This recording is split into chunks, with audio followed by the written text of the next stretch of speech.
हम आदिशक्ति वेद माता और परम पूज्य गुरुदेव के श्री चरणों में दंडवत प्रणाम करते हुए गुरु सत्ता की दिव्य उपस्थिति में आइए प्रिय परिवारजनों, प्रिय श्रोताओं, परम पूज्य गुरुदेव के द्वारा जो अखंड पत्रिका शुरू की गई, जिसमें आध्यात्मिक चिंतन, धर्म का वैज्ञानिक विश्लेषण और कैसे हम हमारे जीवन में आने वाली समस्याओं से आगे बढ़ें, कैसे निजात पाएं, उसका मार्मिक मार्गदर्शन मिलता है।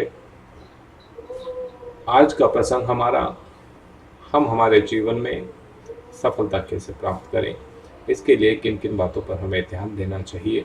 तो 11 स्वर्णिम सूत्र बताए गए, इन 11 ही सूत्रों पर हम आज इस प्रसंग में चर्चा करेंगे। दरअसल यदि हम बात करें तो आज की जो हमारी आपाधापी भरी जीवन शैली है, उसमें हम हमारे जीवन को ऊपर उठाने का बहुत प्रयास करते हैं। हमारे जीवन का लक्ष्य ही केवल सफलता पाना हो गया और ये निश्चित करती है कि किसने क्या खोया है, क्या पाया है। एक सफल व्यक्ति के पास ही सफलता के बंद दरवाजों की चाबी होती है। वे अपने लिए ही नहीं, दूसरों के लिए भी कई नए अवसरों का सृजन कर सकता है। इस बात को आप समझिए। सफलता के उच्च शिखर पर पहुंच चुके ज्यादातर लोग सफलता को कठिन परिश्रम, मनोहारी व्यक्तित्व, अपने प्रयास के प्रति पूरी ईमानदारी, प्रत्येक उतार चढ़ाव को बर्दाश्त करने की शक्ति की परिणति के रूप में परिभाषित करते। कुछ सफल व्यक्ति इसे ईश्वर की कृपा या फिर किस्मत की अनुकूलता के रूप में स्वीकार करते हैं। फिर भी कुछ बातें ऐसी है जिन पर सभी सफल व्यक्ति एकमत हैं। वे मानते हैं कि कुछ सूत्रों को अपनाकर कोई भी व्यक्ति सफलता के शिखर पर पहुंच सकता है। इनमें पहला सूत्र आता है हमारा लक्ष्य का निर्धारण। सफलता के आकांक्षी ज्यादातर लोग महत्वाकांक्षी होते हैं, पर वे ये नहीं समझ पाते हैं कि अपने लक्ष्य को कैसे सुनिश्चित किया जाए। दरअसल लक्ष्य निर्धारित करने के लिए किसी भी व्यक्ति को अपनी प्रतिभा और अपनी कमजोरियों के बारे में सजग होकर सोचना पड़ता है। लक्ष्य निर्धारण के साथ ही लक्ष्य तक पहुंचने के सर्वोत्तम व सहज मार्ग की परिकल्पना भी तैयार हो जाती है। अपने लक्ष्य तक पहुंचने के लिए जो भी मार्ग अपनाया जाए उसे समयानुकूल, विवेकानुसार परिवर्तित करते रहना चाहिए।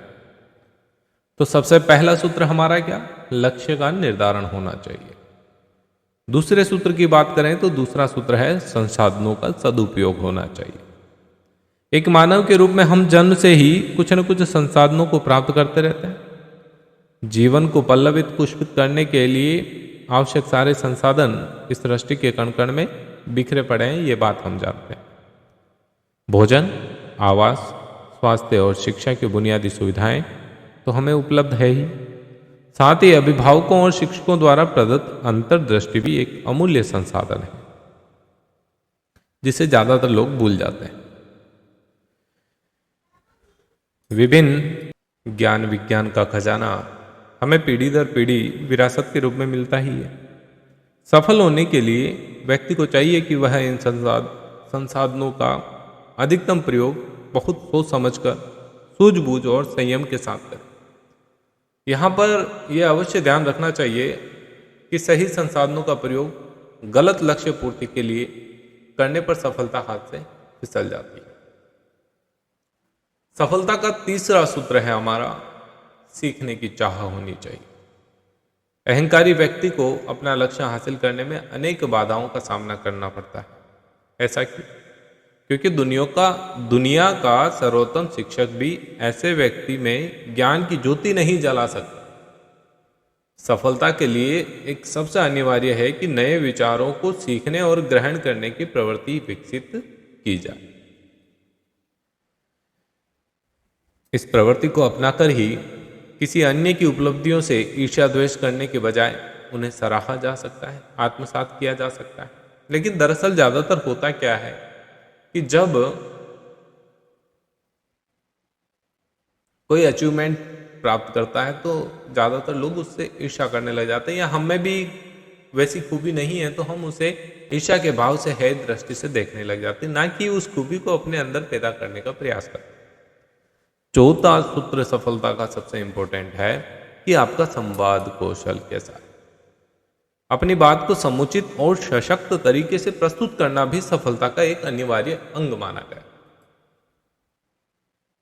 संवाद स्थापित करने का यह हुनर घर और बाहर दोनों जगहों पर उपयोगी है। इसके लिए 3 आवश्यक तत्वों का ध्यान रखना बहुत जरूरी है: संक्षिप्तता, सुस्पष्टता और निरंतरता। सफलता के लिए 5वां सूत्र नेतृत्व करने की योग्यता होनी चाहिए। अपने भीतर अपनी प्रतिभा क्षमता को पहचान कर आगे बढ़ने वाला व्यक्ति किसी भी क्षेत्र में नेतृत्व कर सकता है। आत्मविश्वास, विचारों की स्पष्टता और दृढ़ निश्चय से संपन्न व्यक्ति ही सफल नेतृत्व कर सकता है। ठीक इसी क्रम में एक महत्वपूर्ण बात यह भी है कि अपनी असफलता को भी साहस के साथ स्वीकार किया जाए, क्योंकि असफलता हमें एक नया अवसर प्रदान करती है कि हम अपने लक्ष्य तक पहुंचने के लिए एक नए जोश के साथ, नए दृष्टिकोण के साथ, नए तरीके से प्रयास करें। साथियों, सफल होने के लिए जो छठा सूत्र दिया गया वो छठा सूत्र है प्रशासनिक कौशल। किसी निर्दिष्ट कार्य को समय पर पूरा करना, एक नियत समय के अंदर कार्य को पूर्ण करने की प्रवृत्ति, किसी अन्य व्यक्ति की कार्यक्षमता और गुणवत्ता को कम समय में ही जान लेना, ये सभी ऐसे प्रशासनिक गुण हैं जो व्यक्ति की सफलता का मार्ग प्रशस्त करते हैं।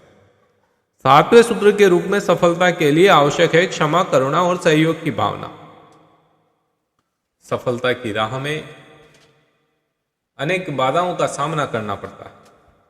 कई बार हम किसी अन्य की गलती के कारण विफल हो जाते हैं, तब ऐसे में क्रोध करने के बजाय उसे क्षमा कर देना चाहिए। शांत और प्रसन्न मन से किया गया कार्य ही सफलता का मार्ग प्रशस्त करता है। इन गुणों को विकसित करने में जप, ध्यान आदि सहायक सिद्ध हो सकते हैं। साथियों, सफलता का 8वां सूत्र वित्तीय संसाधनों का सुनियोजन। वित्तीय संसाधन जो है सफलता प्राप्त करने का एक बहुत ही आवश्यक और अहम पहलू है। Financial condition. सफलता के आकांक्षी व्यक्ति को चाहिए कि वह निकट भविष्य के लिए कार्य योजना और नीतियां बनाए। अपने धन का निवेश व्यावसायिक और व्यक्तिगत मामलों में बहुत सोच समझ कर करे। अधिकांश सफल व्यक्तियों ने दौलतमंद होने के बाद भी अपनी दौलत का दुरुपयोग नहीं किया, अपितु उसे योजनाबद्ध तरीके से समुचित कार्यों, बल्कि उसे योजनाबद्ध तरीके से समुचित कार्यों के लिए खर्च किया। सज्जनों, सफलता का 9वां सूत्र है सकारात्मक सोच, पॉजिटिव अप्रोच। यह एक निर्विवाद सत्य है कि सकारात्मक सोचने वाला व्यक्ति ही सफलता के सर्वोच्च शिखर पर पहुंच पाता है।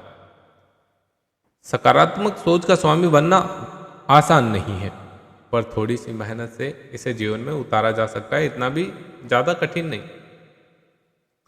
सकारात्मक सोच रखने वाला व्यक्ति कभी भी नकारात्मक नहीं सोचता।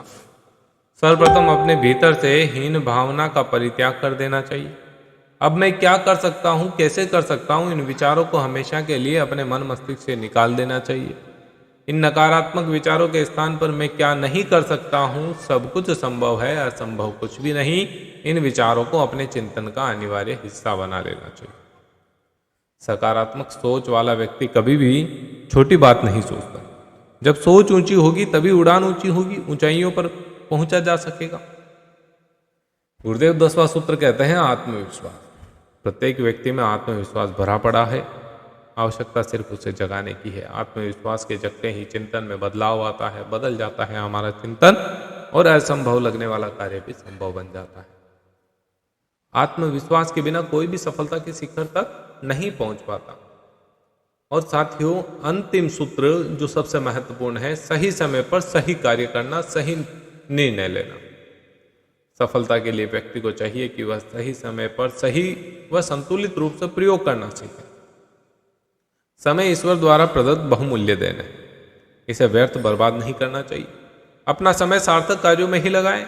जो अपने व दूसरों के समय का ध्यान रखते हैं वह समयबद्ध तरीके से अपने लक्ष्य तक पहुंच ही जाता है। परमात्मा ने प्रत्येक व्यक्ति को प्रगति के समान अवसर प्रदान किए। आवश्यकता सिर्फ उन अवसरों का समुचित रूप से लाभ उठाने का। तो उम्मीद करूंगा सज्जनों कि ये जो 11 सूत्र हमने डिस्कस किए, जो 11 सूत्र हमने जाने क्या क्या था? लक्ष्य का निर्धारण, संसाधनों का सदुपयोग, सीखने की चाह, संवाद कौशल, नेतृत्व करने की योग्यता, प्रशासनिक कौशल और सफलता के साथ हमें क्या चाहिए? क्षमा करना और सहयोग की भावना। फाइनेंशियल कंडीशन, वित्तीय संसाधनों का सुनियोजन, पॉजिटिव अप्रोच, सकारात्मक सोच और अपना सेल्फ कॉन्फिडेंस, आत्मविश्वास, सही समय पर सही डिसीजन और सही कार्य। ये 11 सूत्र जिस व्यक्ति ने अपने जीवन में अपनाए उसका जीवन अर्श से फर्श की ओर बढ़ चला। आप सभी को ये प्रसंग कैसा लगा? यदि प्रसंग अच्छा लगा तो चैनल को सब्सक्राइब करें ऐसे ही प्रसंग को सुनने के लिए, और इसे अपने परिवारजनों, मित्रों, अपने बच्चों के साथ अवश्य साझा करें, क्योंकि वर्तमान युग में देखा जा रहा है कि लोग नॉवेल्स को ज़्यादा प्रेफरेंस करें। नई जनरेशन की पीढ़ी अच्छी चीज़ें पढ़ने की जगह नॉवेल्स जिसका कोई सेंस नहीं, ऐसे साहित्य को ज़्यादा पढ़ा जा रहा है जिससे कोई मीनिंगफुल अर्थ नहीं निकलता, जो हमें उत्कर्ष की ओर नहीं ले जाकर गर्त की ओर धकेलता है। तो ऐसा हमें नहीं करना चाहिए। गुरुदेव कहते हैं कि आप अच्छा साहित्य पढ़ें। व्यक्ति के जीवन में 2 चीज़ें होनी चाहिए, स्वाध्याय और चिंतन। स्वाध्याय में जीवन बदलने वाला आध्यात्मिक साहित्य आप पढ़ें, ऐसी पुस्तकों को पढ़ें, ऐसी दैनिक मंथली मैगजीन आती हैं उनको पढ़ें जिससे जीवन बदले, जीवन का मार्गदर्शन मिले। ऐसा नहीं कि आप गर्त में और चले जाएं। उम्मीद करूंगा प्रसंग बहुत अच्छा लगा होगा, और चैनल को सब्सक्राइब करके आप इस ऑडियो पॉडकास्ट को ज़्यादा से ज़्यादा शेयर करेंगे। जय श्री राम।